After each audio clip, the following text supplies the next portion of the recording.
It's Passover.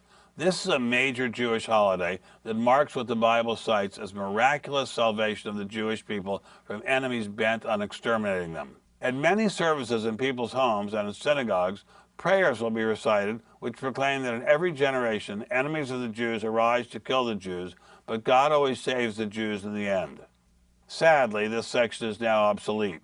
About 75 years ago, enemies of the Jewish people rose up in the form of the Nazis in Europe and their many eager helpers from France to Russia. Their hands were not stayed.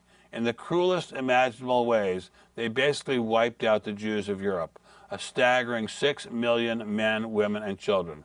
That was roughly half of the Jews on earth. Basically, the world did nothing to save them. So the Jews of this world know, as only a few other groups can know, that the absolute worst can happen. They also know that the mere words of the world mean very little in terms of actual salvation, except perhaps for the word of the United States of America, the only nation that has ever stood up for Jews in a meaningful way since World War II, or maybe ever. Now Israel is threatened with another Holocaust as Iran races towards building a nuclear bomb and missiles to deliver it to Israel. The mullahs and other men who rule Iran have explicitly promised to wipe Israel off the map.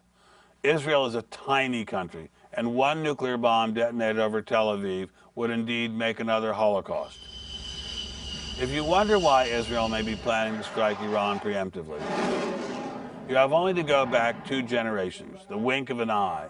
It's all fine to urge patience on Israel, to assure Israel that sanctions maybe will work. Maybe is not good enough.